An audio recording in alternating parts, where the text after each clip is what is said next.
વિશ્વ કલ્યાણ માટે આકરા તાપમાં ધૂણી વચ્ચે તપ કરતા સિહોરના ધોકા બાપુ। સનાતન ધર્મને ટકાવી રાખવા માટે આપણા દેશના સાધુ સંતો અને મહંતોનું મહત્વનું યોગદાન રહેલું છે। ત્યારે સાધુ સંતો દ્વારા લોક કલ્યાણ માટે હંમેશા પોતાની જાતને ઘસીને પોતાના શરીરને જપ તપ હોમ અને હવન અને ભક્તિ કરીને આ ધરાને પાવન કર્યું છે। ત્યારે શિહોરમાં આવેલા નવનાથ સાનિધ્યમાં ગણેશ આશ્રમમાં મહંત પરમ પૂજ્ય સંત શિરોમણ ધોકા બાપુ દ્વારા આવા ધમ ધોકતા તાપમાં લોક કલ્યાણ માટે ધૂણીની તાપને મંત્રોચ્ચાર કરી રહ્યા છે।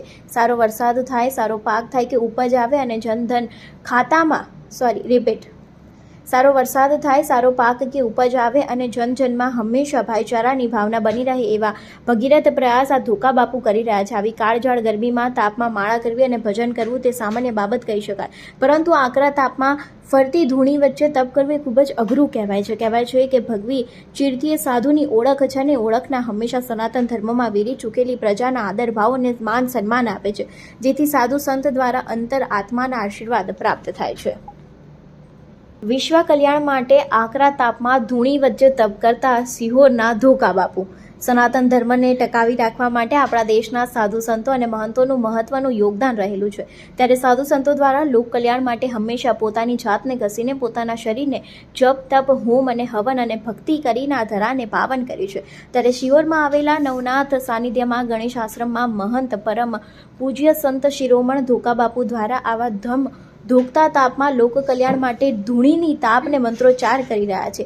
સારો વરસાદ થાય, સારો પાક થાય કે ઉપજ આવે અને જનધન ખાતામાં સારો વરસાદ થાય, સારો પાક કે ઉપજ આવે અને જનજનમાં હંમેશા ભાઈચારાની ભાવના બની રહે એવા ભગીરથ પ્રયાસ આ ધોકા બાપુ કરી રહ્યા છે। આવી કાળઝાળ ગરમીમાં તાપમાં માળા કરવી અને ભજન કરવું તે સામાન્ય બાબત કહી શકાય, પરંતુ આકરા તાપમાં ફરતી ધૂણી વચ્ચે તપ કરવું એ ખૂબ જ અઘરું કહેવાય છે। કહેવાય છે કે ભગવી ચીરતી એ સાધુની ઓળખ છે અને ઓળખના હંમેશા સનાતન ધર્મમાં વેરી ચૂકેલી પ્રજાના આદર ભાવ અને માન સન્માન આપે છે, જેથી સાધુ સંત દ્વારા અંતર આત્માના આશીર્વાદ પ્રાપ્ત થાય છે।